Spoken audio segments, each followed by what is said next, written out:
La phobie scolaire, ça n'existe pas. Fin de la vidéo.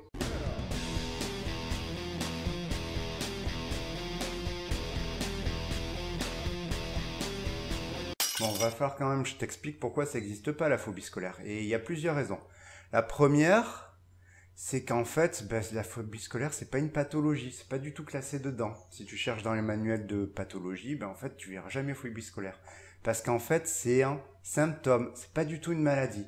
C'est un peu comme la fièvre. La fièvre, c'est un symptôme, c'est pas une maladie, ça te dit absolument rien de ce que la personne a comme maladie. Donc, quand une personne te dit « Oh, elle est atteinte de phobie scolaire », c'est un peu comme si elle te disait « Oh, elle est atteinte de fièvre ». Et bien, ça veut absolument rien dire sur ce que la personne a.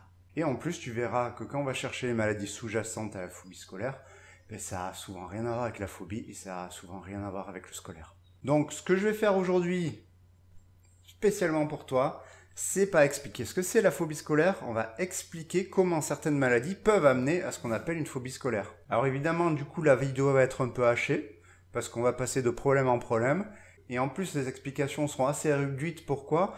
Parce que la plupart des problèmes dont on va parler, j'en ai déjà parlé dans d'autres vidéos. Donc je te mettrai à chaque fois en haut à droite le lien vers la vidéo si un problème t'intéresse plus qu'un autre. Alors évidemment, comme ça n'existe pas, en fait on peut tout mettre dedans, la phobie scolaire.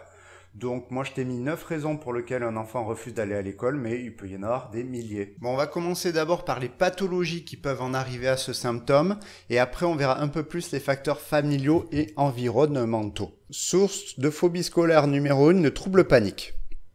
Donc quasiment tout le monde, un jour, va faire une attaque de panique. C'est un moment où ton corps et ton cerveau, ils pètent un câble et ils atteignent le niveau maximum de peur, même des fois sans aucune raison particulière. Ce qui en soi fait très peur. Le trouble panique, c'est qu'ensuite à cette attaque de panique, la personne se met à faire en boucle des attaques de panique ou se met à avoir peur d'en faire en boucle. Et du coup, elle évite toutes les situations qui risquent de les provoquer. Ce qu'il faut savoir pour comprendre le trouble panique, c'est que pendant l'attaque initiale, le cerveau, en paniquant, retient toutes les informations qui sont en train de défiler. Il retient les informations extérieures, comme le lieu, date, personne, objet lié à l'attaque, mais aussi les informations internes, comme la respiration, les maux de ventre, l'accélération cardiaque, etc., etc. Lorsque le cerveau du paniqueur va retrouver un de ces stimuli, il va se dire « Oh là là, tu vas encore mal finir comme la dernière fois » et il va claquer une autre attaque de panique. Donc tu comprends que lorsque le gosse risque d'avoir l'impression de crever quand il revient sur les lieux de la première attaque, comme l'école, il va rester tranquillou chez lui. Le problème, c'est que comme ce problème n'est pas lié à l'école en elle-même, mais aux stimuli qui activent la panique, une attaque de panique faite en dehors de l'école, comme par exemple au sport, peut se réactiver à l'école où il y a autant de monde qu'au sport et peut-être les mêmes personnes. Deuxième source de phobie sociale, le stress post-traumatique. Donc, lorsque tu te fais agresser, t'es choqué pendant un moment. Mais dans 20% des cas, cet état de choc y perdure. C'est le stress post-traumatique chronique. Tu comprends assez facilement que lorsque tu as été violé ou battu sur un lieu donné, y repartir, revoir tes agresseurs, n'est pas la chose la plus facile à faire, voire c'est quasiment impossible. D'autant plus que si le stress post-traumatique est chronique, le cerveau, un peu comme dans le trouble panique, va rester bloqué sur des stimuli particuliers qui vont faire monter la personne en pression très rapidement, et donc rend impossible le gamin d'aller sur le lieu de son agression qu'est l'école. Il est possible aussi qu'un stress post-traumatique créé à l'extérieur de l'école puisse aboutir à une phobie scolaire. Quand tu es en état de stress post-traumatique, tu vas être dans un état de danger permanent, ce qui va influencer ta mémoire, ton contrôle de toi, ta concentration. Un enfant battu par exemple par un de ses parents va avoir de fortes chances d'avoir des difficultés scolaires et de comportement, ce qui peut l'amener progressivement à une déscolarisation ou une fuite de l'école. Troisième source de phobie scolaire, la phobie sociale. Donc la phobie sociale, elle se caractérise par la peur du jugement des autres, ou plus particulièrement, la peur de l'image qu'on a l'impression de renvoyer aux autres. C'est la version en gros pathologique de la timidité. Ça entraîne pas mal de handicap, puisque la personne commence à paniquer en situation sociale, et c'est d'autant plus dur que lorsque tu es trop stressé, tu perds tes moyens intellectuels, donc tu te foires, et là tu te flagelles après, et tu empires la phobie sociale. Il est évident que cette pathologie peut avoir une influence importante en classe, puisqu'à l'école, il y a plein de moments où l'on est sur le regard de l'autre, leur jugement possible, que cela soit en situation de performance, ou juste dans la cour, où tout le monde peut te mater, et potentiellement te juger aussi négativement que tu te juges négativement. Donc si tu es très sensible à ce que les autres peuvent renvoyer et que tu as une image de toi détestable, tu risques de fuir l'école et le regard des autres. Source numéro 4, l'anxiété de séparation. Tout ça, ça dépend de l'autonomie affective du gamin. Quand un enfant est né, il est collé aux personnes qui prennent soin de lui. Et progressivement, il apprend à vivre loin d'eux. D'abord 1 mètre, puis 10, puis il va à l'école, puis au collège, etc., etc.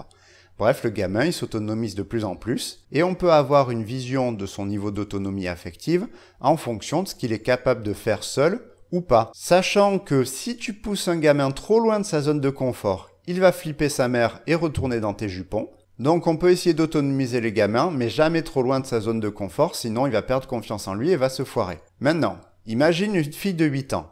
À cet âge, la plupart des enfants peuvent aller à l'école ou faire une petite sortie avec la classe. Imagine que cette fille, à la maison, elle a peur d'aller dans sa chambre seule et demande à ses parents de l'accompagner dès qu'elle doit se déplacer dans la maison.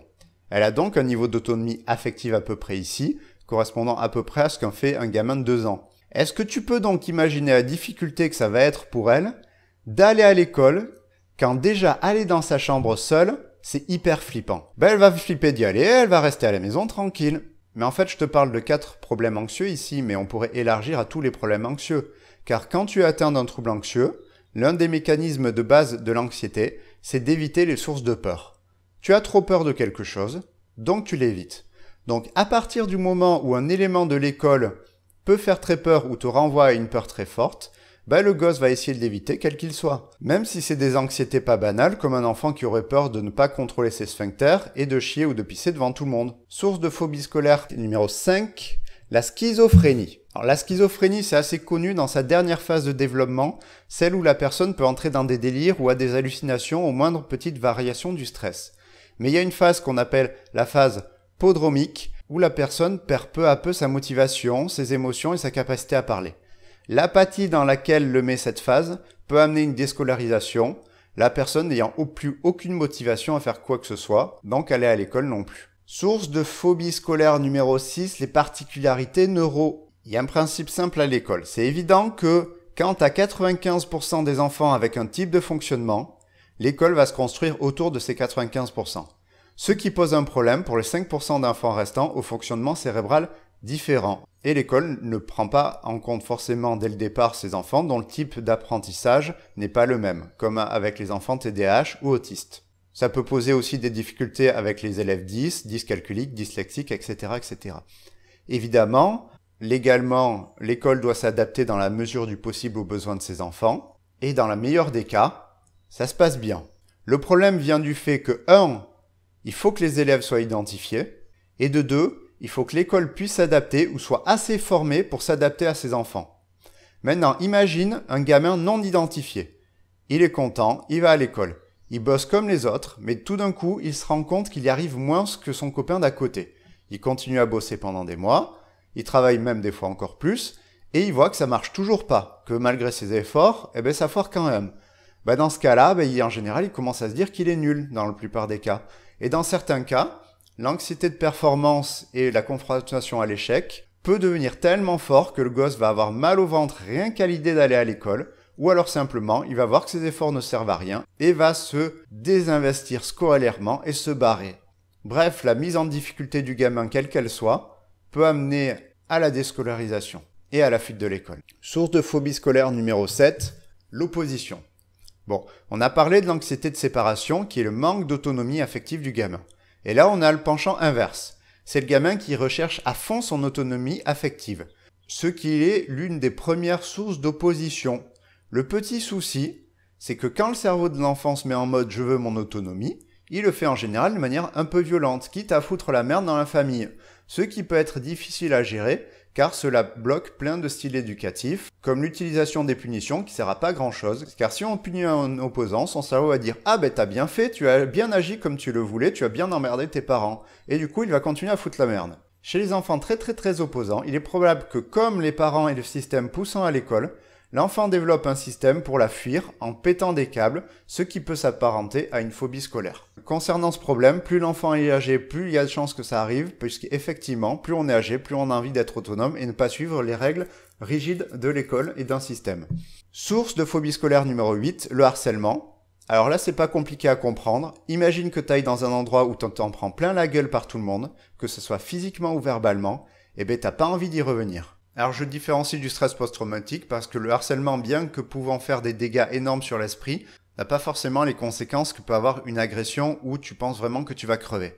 Et la dernière dont on va parler rapidement, c'est la source de phobie scolaire numéro 9. Et bien c'est un prof à la con. Alors ça arrive plus souvent chez les petits, mais effectivement, quand tu es en primaire et que tu tapes quelqu'un qui te engueule tout le temps, qui te dit que t'es nul, qui se fout de ta gueule, et bien au bout d'un moment, comme quand t'as un boss qui dit que tu fais de la merde pendant 7 heures, et bien t'as plus envie d'aller bosser, ben l'enfant il a plus envie d'aller bosser. Donc, comme je t'ai dit, il y a sûrement plein d'autres raisons pour lesquelles un enfant peut pas aller à l'école, mais j'ai mis les plus fréquentes.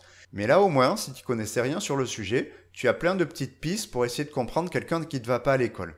Par exemple, lui poser la question de savoir s'il a été harcelé ou agressé est une bonne question à poser dès le départ. Pour la phobie sociale, si tu analyses la situation, on devrait voir qu'en fait, il fuit de plus en plus les situations où les regards sont là, ou alors qu'il doit se confronter à des inconnus. Si le gamin n'a jamais été timide non plus, la phobie sociale, ça risque d'être un peu moins le cas.